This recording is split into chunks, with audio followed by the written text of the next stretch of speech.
Welcome to Honest Money, your best guide to financial freedom. I'm Warren Ingram, the author of a few best-selling books, and I'm also an award-winning financial planner, and I've helped thousands of people on their journey to financial freedom. I'm not here to tell you what to do, but I am here to share my experience and the best ideas that I've learned, and I hope these ideas help you on your journey to financial freedom. Honest Money is proudly sponsored by OutSurance. When last did you question how much you're paying for business insurance? The truth is, you could find yourself with a monthly saving thanks to a customized commercial insurance solution from OutSurance. Simply SMS BUSINESS to 30165 for a callback. And if your needs are complex, you can even arrange a meeting with a dedicated business OutSurance agent in person, adhering to COVID-19 safety protocols or via video conference. OutSurance. You always get something out. OutSurance is a licensed insurer and FSP. T's and C's apply. 50 cents per SMS.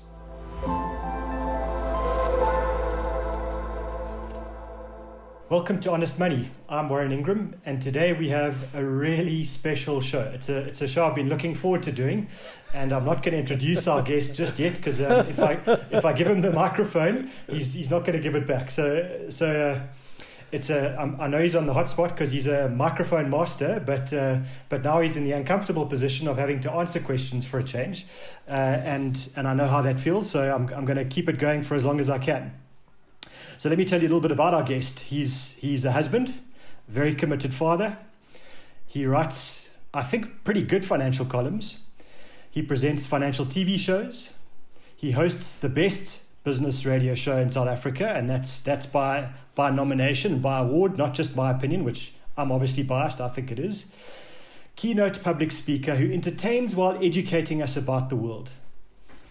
And more importantly, someone who's dominated his chosen field, and that's why he's on the show today. He's a dominant player in his chosen area of expertise. And what's so interesting to me is that someone who's achieved that dominance without being arrogant or cocky most of the time. Could you hurry up, please? Please, could you hurry up? I mean, the last point is... I'm waiting to the bit where you get about me. I need you to start talking about me now. It's about me. And he's taking over already. And then my last comment before I introduce him is he has finally written a book called The Upside of Down: How Chaos and Uncertainty Breed Opportunity in South Africa. Welcome, Bruce Whitfield. Warren Ingram, lovely to be this side of the microphone. I'm not so sure. I don't know. I have had lots of bad ideas. One of the more recent bad ideas was being convinced to write a book. The next bad idea was to be agreed to be interviewed by the likes of you. So I'm a little bit apprehensive because I think there's a lot of payback about to happen. So congratulations. I was having a look in preparation for today to see how the sales rankings are going, and I just saw on Daily Maverick they do a ranking of the top-selling books in South Africa, where they collate from as many different sources as they can. And I see your number 2 best-selling book across South Africa, across all formats of books in the country. So I mean, that's incredible. A great achievement. Well done. It's incredible. And I mean, I've got a bet going on with somebody, and it's going to cost me a lot of money if sales keep going the way they are. So I'm not actually actively encouraging sales because there's a bottle of expensive whiskey in it by the end of this year. But yeah, number 1 in the country is Wilbur Smith. And now Wilbur Smith doesn't even write his own books anymore. I see him occasionally in the shops nearby to where I live, and you better be careful because the next time I see him, I fully intend to be South Africa's number 1 living author. Number 1 living author. So, boo, Wilbur. But yeah, I mean, it's a most amazing thing, you know, Warren. You start this project, and you know I was completely paranoid because I did send you a chapter or 2. So if people hate the book, it's your fault. And I did send you a chapter 2 to verify for me because you just don't know how it's going to land. It's a massive, I mean, for somebody who goes on the radio every day and talks for 2 hours, this is a fundamentally different thing because now people can actually double check and they can read the book, and if they hate it, they can then throw it aside. If they switch the radio off, it doesn't sort of hurt nearly as much. But when you put something in print, suddenly, as you know, it carries an incredible amount of weight, having done it yourself a couple of times. And so yes, it's not an exercise for the paranoid, but I'm looking forward to writing the next one, I think. You think? Okay. So I was going to ask you if you enjoyed writing the book, but because for me I found it quite a painful exercise. It's as I can imagine only, giving a painful birth over 9 months. But for you, how was the experience? I couldn't possibly comment on what it's like to give birth, but I can comment on what it's like to write a book. And I was very specific with the publisher, with Terry Morris at Pan Macmillan, and I said to her, Terry, whatever we do, this thing has got to be done quickly. And I effectively gave myself a 90-day deadline from commissioning to the point at which I delivered the first manuscript, and then thought it was done. Oh my goodness me, afterwards, the checking and the edits and it was like getting your homework back after a particularly bad term at school, and the teachers would rings around everything and their questions, what do you mean by this? It's like, oh, come on. But yes, it was a 90-day exercise. I was commissioned at the beginning of September, and I ran around in September panicking like a mad person because I'd realized I'd bitten off more than I could chew.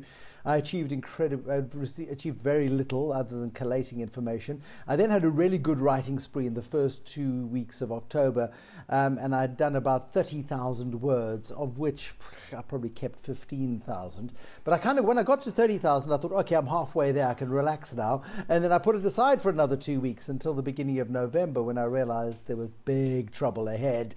And really knuckle down. And the real work, I mean, like anybody who's ever done journalism will tell you, the real work happens in the final furlough, and you just go.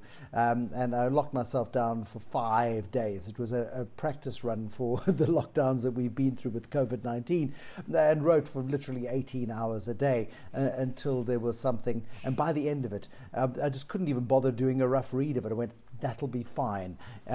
Save, send, and made it the editor's problem. And thank goodness for editors. Thank goodness for editors, because they made it readable. They're very patient and good, saintly people. They really are. And the feedback that I've had about the book has been forget about sales, that it's readable, that it's something that people across the education spectrum, across the business spectrum, the financial literacy spectrum, all of them can obtain value out of a book like that. It doesn't feel like a thesis, business case thesis or something like that. It's something that's designed for people who aren't business experts or academics to understand and to read. One of the biggest problems about anything in business journalism is that business journalists want to look clever. And so I gave up on that a long time ago. I knew it was never going to happen. So the idea being that, and I came from a general news background. I studied history and journalism at university. And I entered financial journalism really late in life, relatively speaking. And I kind of looked at this mess and went, okay, now, balance sheet, yep, okay, fine. If you can read hieroglyphics, that's very good. Income statement, yep, okay, that's fine. But the accounting rules keep changing, so I can't keep up with that, and I'm not a chartered accountant. But what do I like doing? I like talking to people. I like interviewing people. I like being blown away by people. I like nothing more than a bad person who's done something naughty sitting across from me and seeing a drop of sweat develop on their brow. There was one particular chief executive once whose company was accused of all kind of malfeasance, and I sat there having the best time of my life and in torturing this poor man. I actually feel a little bit guilty now, but as he left, my producer said, was he crying? I said, no, just sweating. Just sweating. Because business, and what people forget, and so many people in my field forget, is that business is about people. The financial statements are important, but that's why you've got accountants. What makes business work is the personalities and the characters. And as somebody who's a big admirer of Warren Buffett, and I know that you've been to Omaha to see him many times, you listen to the way in which Warren Buffett speaks in the most extraordinarily simplistic but absolutely clear language. And I only wish I aspire hugely to have that level of confidence to be able to communicate business so simply and so clearly. What I've tried to do with the book, and what I try to do each and every single day, is to communicate simply and clearly. But in order to do that, you really need to know what you're talking about.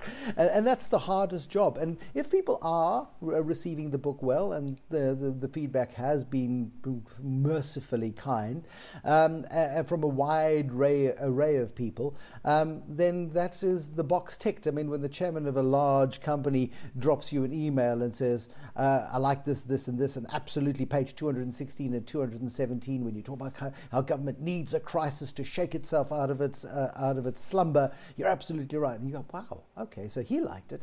But then, my dad, who's 92, liked it. And, there are all kinds of people who like the book. It's huge. And that wasn't me, that was the editor, because the editor was magnificent. Come on. Really. So, my 2 cents worth. We like on Honest Money to get people to read. We think that it's a good thing to kind of get the broader business and then financial education around. So my 2 cents worth, as the Honest Money shows, I think it's a book well worth buying. It's certainly a book well worth reading, and don't be intimidated by the fact that it is a business book. It's designed for anybody to read. It's not designed, maybe not pre-primary children, let's say, designed certainly for all of us to be able to read and understand and get something out of it. And for me, quite inspiring to see when times are bad, how many people can create something of real value that's sustainable over long periods of time, even when times are potentially catastrophic. And it's amazing what sort of perspective that gives you. And I guess you didn't write the book knowing that there would be this kind of a crisis, but it's the perfect book for this crisis. You think I didn't know? You think I didn't know? But actually, I'm afraid it was all me. I started this. We had a crisis already. I mean, there's nothing we like more as South Africa than crisis. We lumber from crisis to crisis to crisis, and we go to the very edge of self-destruction, and we look over into the abyss. And at least up until now, we've been very good at going, well, yeah, okay, not today, and we pull ourselves back. And we've done that successfully, we keep taking chances, and we keep getting closer and closer to the edge of that abyss, and then about to launch ourselves over, and then sanity prevails, and we pull ourselves back. I mean, if you just look, and the catalyst of the book, was in Nhlanhla. And I remember taking extraordinary abuse on social media at the time of Nhlanhla, because to me that was a breaking point. That was a point where we could have taken ourselves and we could have base jumped into the Fish River Canyon without a parachute at that particular point. That's what it felt like. And the bottom of the Fish River Canyon is rocky and desolate and lonely and isolated if you don't have the right survival tools with you, and you can die down there. And that's what it felt like. And it took so much abuse on social media saying, oh, you're overplaying this. And again, what we didn't know was the huge social media disruption that was happening courtesy of those clowns in London, those scoundrels, those vagabonds, those merchants of deceit. As I keep spreading, I can't even remember their names. Bell Pottinger, they were called. I've tried to block their names out of my mind. But there was a huge misinformation campaign going on in South Africa, and to try and to wade through the treacle of misinformation and to try and figure out what's really going on. And it became crystal clear to me that we need to be telling different stories about South Africa.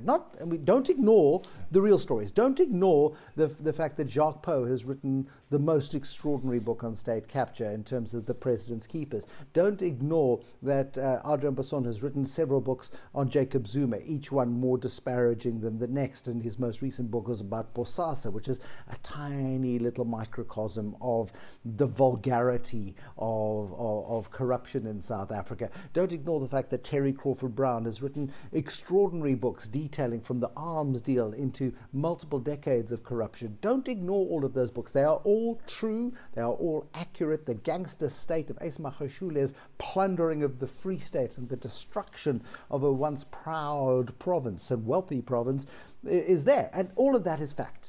However, what we ignore when we go down that one track of South Africa's narrative is we ignore the extraordinary people. And thank goodness for South Africans, because in all of this, there is chaos and there is mess. There are people building businesses. Each and every single day, somebody comes up with an idea, and some people take their idea and they go elsewhere, and that's the beauty of the globe. You're perfectly entitled to take your intellectual property wherever you like. But some people go, here's a problem right here, right now. Can I solve it? I think I can. Can I raise some capital? Yes, I can. Can I add incredible value and make money? Yes, I can. Well, then let's do it. Two companies. Let me ask you, because you know I like to interview you. Two companies. What year were they founded? They were founded in the same year. Bidvest and Nando's. They were founded in the same year. What year would that have been? Say 1987? I was going to say 86 or 87, yeah. 87, you're absolutely right. I don't know how you knew that off the top of your head just like that. What was happening in 1987? What wasn't that the PWs Rubicon Speech, the aftermath was 85. of that? Okay. So November 85 is PW Botha's Rubicon Speech. South Africa goes into a deep decline, and South Africa is heading into the abyss. We default on our debts in 1997. We have a debt standstill. In the midst of that, we have a market crash in about June, July that year. JSE was down 22% on a single day, if memory serves. But Tom Boardman had a shipload. You heard me, ship. Lots of furniture for his brand new retail outlet. Tom Boardman was building Boardmans, which later became part of Edgar's, and Edgar's have now made it into Edgar's Home, and Edgar's is Edcon now is under business rescue. But Tom Boardman's dream that year was shattered because he just couldn't affect the payments. Christo Wiese was a young man in retail, and again, as we know, it eventually caught up with him, but taking big bets. And he'd taken a big foreign currency bet, and it went against him, and it forced him to list PEP stores at the time so that he could get his debt-to-equity ratios right and survive the day. But he was a younger man then, and Steinhoff was ultimately what derailed him later on. But he was a big risk taker. But in the year of 1987, a whole bunch of businesses were founded. Bidvest was one of them. It employs 150,000 people around the world, 130,000 of those in South Africa. And then there was that British quick service restaurant chain called Nando's, which was, well, they think it is, founded in Rosettenville when Fernando Duarte and Robbie Brosen bought Chicken Land in Rosettenville and introduced Peri Peri and created this incredible franchise, which is now in 20 different countries. We forget that in the darkest of times, there are innovators and problem solvers and people who just bring flavor and light and joy and hope and create great things at any point in the cycle, because that's when they're ready to do so. In this lost decade of the Zuma administration, we keep saying, oh, everything that happened in the Zuma administration was disastrous. And yes, on a macro level, absolutely right. And we're paying the price of that destruction today. We simply have no fat in our economy to absorb what needs to be absorbed in the time of COVID, and that's why we're going to contract probably by 7% as an economy this year, because we can't simply furlough people and send them home on government paychecks, because we're not that kind of country. So back to the point of times of crisis, in the Zuma years, loads of great businesses were born. I mean, amazing South African businesses, and I highlight a couple of them in the book. And one of them is Sweep South, another one is Spark Schools, two young South African women. They're in their 30s, but in their early 30s, they're both professional, they're both qualified. Aisha Pandor's got a PhD in human genetics and a business degree, which incidentally she collected from two different campuses of UCT on the same day.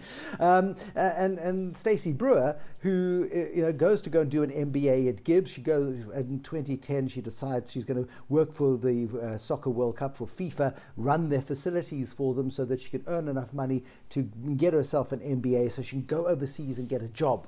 But it's there that she has this epiphany, and she goes, no, I can't go overseas and get a job. I'm going to start a business. And it's been disrupted dramatically this year. Her rollout plans are going to be delayed as a result of this. But she's got a business of 21 school campuses, educating 15,000 kids at a price point that government spends on education in South Africa, with outcomes that are so considerably better than anything that government produces at the moment, simply because she uses blended learning, a mixture of technology and classroom learning and passion and commitment and discipline in the classroom. classroom. And this year she opened her first high school, because the kids that had started with Spark schools in Randburg 6 years ago had now got to high school, and either they were going to go into the schooling system or she was going to provide a solution.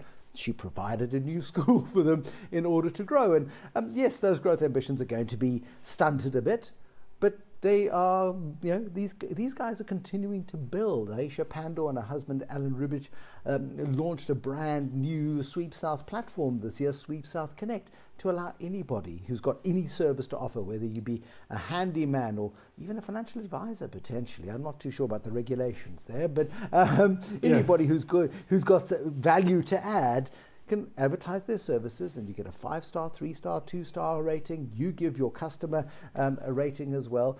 And people are doing brilliant things in businesses that have started up in the hardest of times. And all I wanted to do with the Upside of Down was to say, on a macro level, often we feel completely debilitated and completely powerless. However, if you find the right niche and you find the right problem to solve and you go into it, you often become the first person in that space, and you can make an extraordinary contribution, but at the same time be very well rewarded for your efforts. And I think it's fascinating that our country has this history of creating global entrepreneurs as well.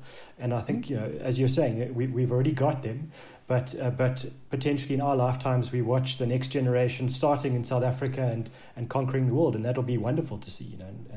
We've bred incredible talents. I mean, Rudolf Buerter, who sits at Sequoia Capital in the United States, funding businesses. Vinnie Lingham, again, a South African in Silicon Valley, who was actually one of the very first investors in Aisha Pandor and Alan Rubich's company.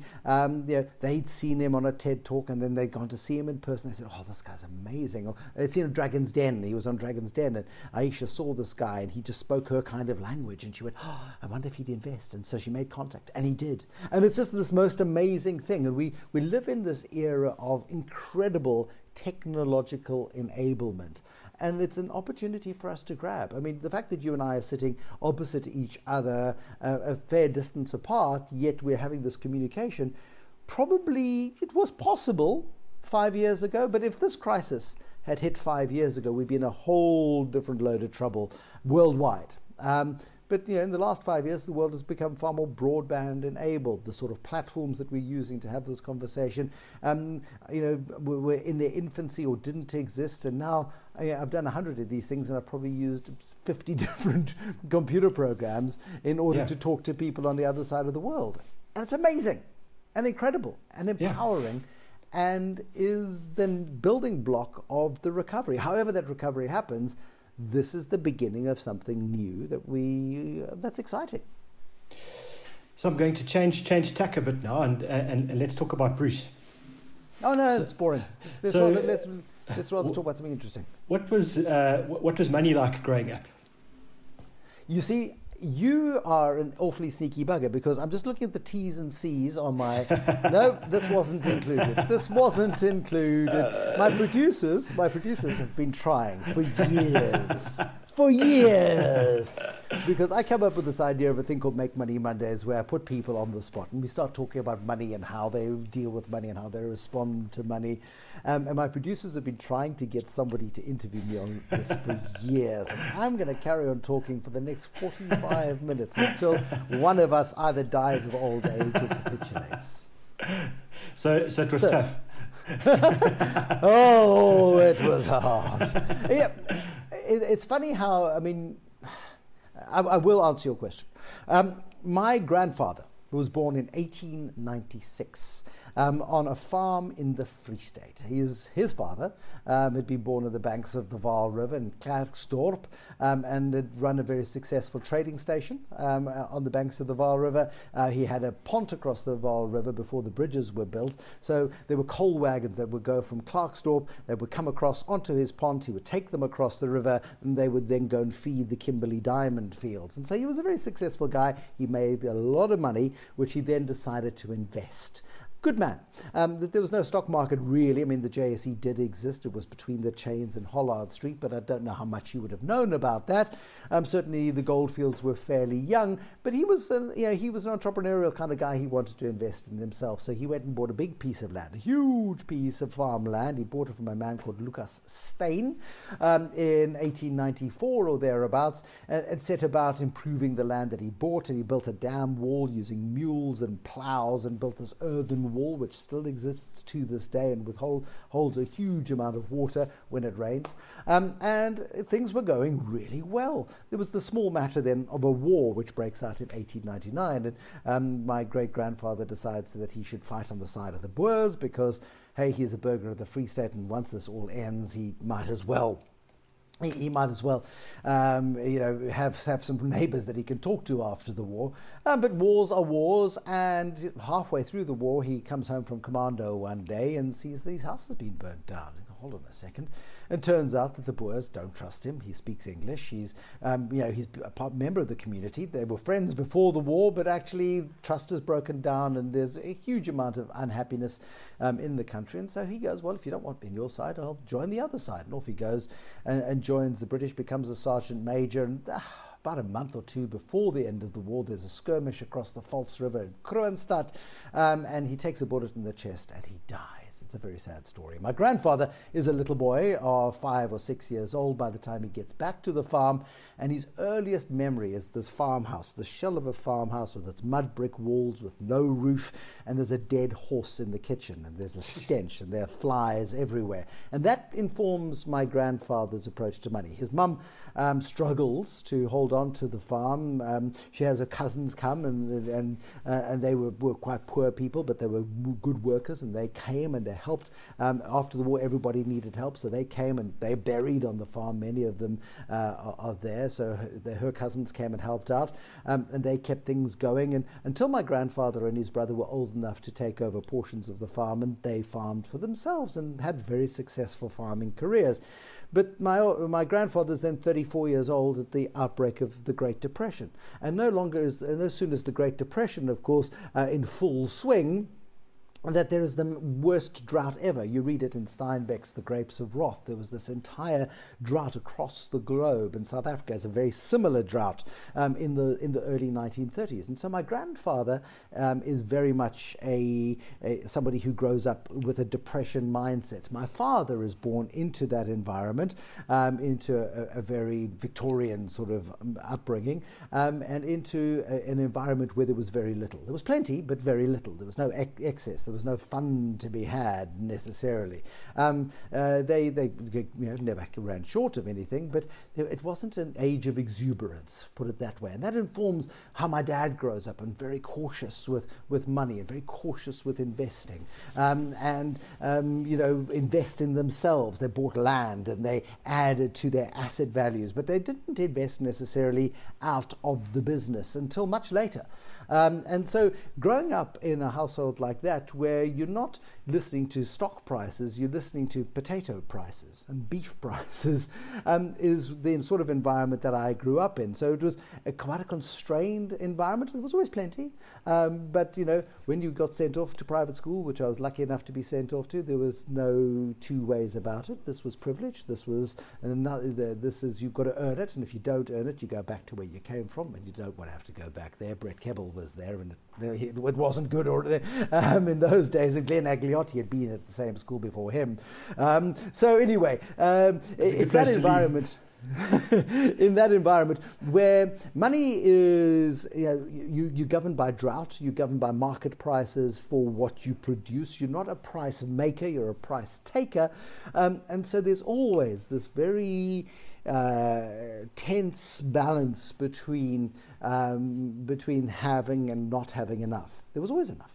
And in good years it was great, but there were no big overseas trips. I had a cousin who'd go to the Seychelles. I didn't know what the Seychelles were. Everyone else seemed to have great lives. We went to the Fish River mouth, where there was a long drop and a gas lamp, and only for 2 weeks. And if during those 2 weeks, because over December, if it rained, the holiday got cut short because then you had to get back and plant. So very rural, very driven by the seasons, very driven by the ups and downs of the agricultural cycle. So yeah, that was money growing up. Thank you. I appreciate you sharing. And so for Bruce Whitfield, what does financial freedom mean? Financial freedom. There's no such thing as financial freedom for Bruce Whitfield. Bruce Whitfield is under the yoke, the burden of fatherhood. It's a funny thing, you know. You sort of you get to a stage, and incredibly financially responsible before children, and living very modestly, but living with a huge amount of freedom. So I was 35 and had no debt. Owned a modest home, and there was no debt, and feeling this was it. And whether children came or didn't come wasn't really, you know, part of the equation at that time. Suddenly you wake up and you go, oh, be nice, wouldn't it? Yes, it would. Oh my goodness me! So expensive, and you suddenly hit 40 and your kids arrive. And now this is the point where, you know, you should be building and you should be really adding to your wealth, and suddenly there's this massive drain on resources. And boy, oh boy, what it forces, though, is ingenuity, and it forces you to start thinking differently about the way you earn an income, because unless you're particularly commercially minded and entrepreneurial, like my forefathers were, you kind of go, well, yeah, I've got an income here and I've got an income stream there, and there's extra. Oh, we can do this. We can go on holiday here. Boy, holidays were good. So financial freedom is choice. And if you make the right choices early enough, and these, my poor children, if you make good financial choices early, you buy yourself extraordinary freedom later.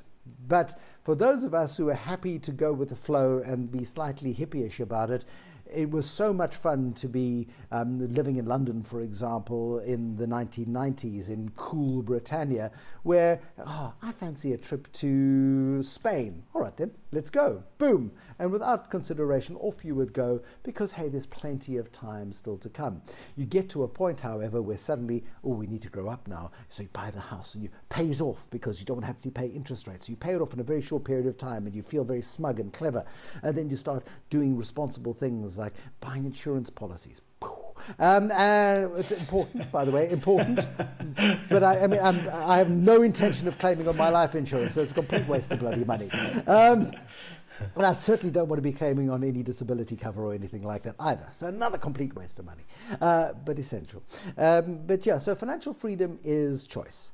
And when you get yourself trapped in an environment, and the global financial crisis didn't help, and certainly the South African environment over the last decade has not helped either. And for so many South Africans, they've become quite trapped and constrained by their environment and their circumstances. And then you get really frightened about the future. And that then breeds a couple of different behaviors. It breeds too much risk-taking, too little risk-taking. And yeah, so ramble. Financial freedom is choice.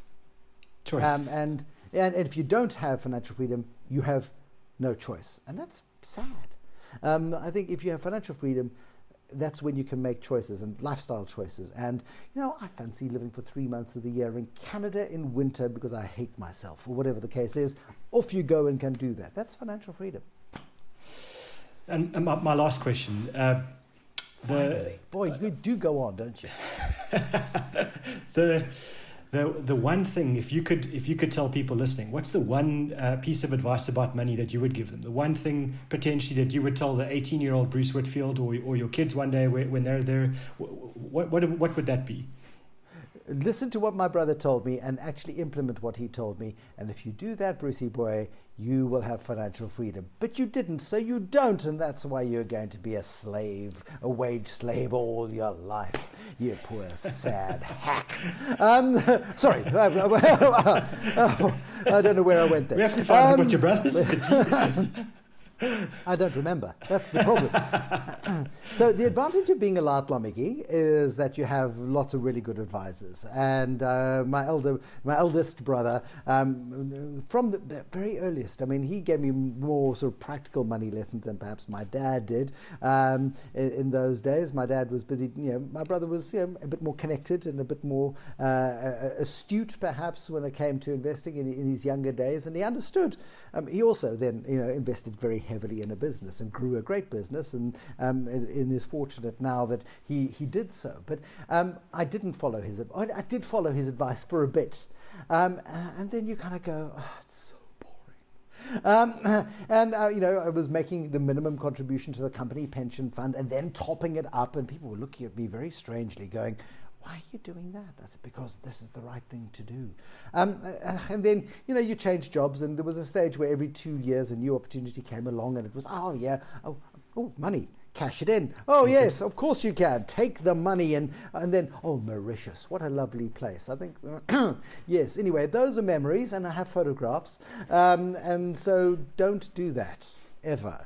There would have been plenty of opportunity for Mauritius and for the fun stuff, by constraining other elements of life. But yes, by starting early, by sticking to investments early, but diversifying, getting global exposure, all of the incredibly dull stuff, the stuff that you talk about, the responsible stuff, because it's not as exciting, frankly, as a pina colada or as a margarita, as that little golden orb sets over the Indian Ocean and disappears, and you go to a lavish dinner, and it's gorgeous and lovely and a memory. Not that you mustn't have a fun life, but the idea of not getting started early enough and not really understanding the power of compounding, oh my word. It's also theoretical, and that's why I love, by the way, the inspiration that one of your early clients, Julia, we call her because she didn't want to be publicly identified, but here is a young woman who comes to you and listens and takes your guidance and takes your advice just before the global financial crash of 2008, 2009, and invests and keeps putting money in and is religious about it. She then becomes a little bit unhinged in terms of the regularity of it when kids start coming along, and suddenly she needs the better car because that's a parental thing, and then the family home and stuff. But she got herself into that position where suddenly she could afford to make those choices because she started early. And not enough of us start early enough and commit enough of our earnings to savings early on because there's just too much fun to be had. And that's great, but it will cost you fun later on in life. And that's the brutal reality of it. It costs you choice. And ultimately, financial freedom is choice. As you get older, you have fewer choices because of the choices you made earlier. If you mitigate your choices younger, you have more choices as you get older. But when we are young, Warren, as you will know, being so youthful yourself, we don't always listen to the wisdom of the elders. And and I know my kids aren't going to listen to me. They don't listen to me on anything else, so why would they listen to me on this? And I think it's the curse of generations. Very few people have got this. My grandfather, the man who remembered the horse and the flies in the kitchen without the roof, said to me, "My boy, there's nothing common about common sense." And I'm afraid investing is just common sense, but I'm afraid that sense isn't common. Fantastic. I'm going to wrap it up there. I dare say we're probably living through a generation of people now that will understand that scarcity mentality better in a post-lockdown environment where scarcity is created across the world all of a sudden, not just in one country or one economy. For those that are listening, sorry, I know you want to wrap up and you've got better things to do, but you've got to go in now. But isn't it amazing what we have learned, what we can do without in lockdown? If lockdown teaches us nothing, and if we take one lesson from lockdown, is that you have shown yourself what you can do when you're frightened, when you're worried about your resources, when you're worried that your resources are going to be cut back. You are able to spend less. You are able to live within your means more than you ever imagined possible. So as lockdowns ease and as you go back to a normal, imagine if you went back to just 50% of normal. Yeah. And you don't, and just try not to go back to 100% of normal. And then that extra 50% that you have not been spending up until now, and hopefully what you've done is you've bolstered your savings and you've created, because now you realize an emergency fund is an important thing, as Uncle Warren keeps telling us, that you've realized what you can live without. So improve your life and have a bit more of what you've not been able to have for the last 150 days or however long the lockdown has been for you so far. But don't go back to 100%. Go to 30, 40, 50% if you want to go crazy. But there's a huge, beautiful cushion in there that gives you the freedom to allow you to make the choices that you can have in later life. Give yourself choice. Give yourself that space. He says, I'm actually talking to myself, sorry. It's like looking in a mirror and talking to myself. Do that, Bruce boy, do that. And then you'll have financial freedom one day and you'll be able to afford a new set of false teeth. Thank you very much. So for those listening, please post on the Honest Money Twitter feed your comments about the show, and we'll choose someone, some lucky listener who posts, and we'll send them a upside of down book from Honest Money. Thanks very much, everybody, for listening, and Bruce, thanks so much for joining us. I really appreciate it. I know it's been a tough one for you talking about yourself, and I'm glad we'll bank this and send it to your producers and tell them to replay it for you. but thanks so much for being on the show. Don't do that. What's it worth to you? Don't do that. Cheers, Warren. Yeah. Thank you for listening to Honest Money. If you have any questions, you're welcome to reach out to me on Twitter. My handle is @WarrenIngram. Don't forget to subscribe. We're on Spotify and Apple Podcast. Chat soon. Honest Money was proudly brought to you by Outsurance. If you have any questions about how you can boost your business's bottom line, thanks to a potential insurance saving, SMS BUSINESS to 30165. Outsurance Business is geared and ready to give you a custom commercial insurance solution, no matter what business you're in. Outsurance, you always get something out. Outsurance Life is a licensed insurer and FSP. T's and C's apply. 50 cents per SMS.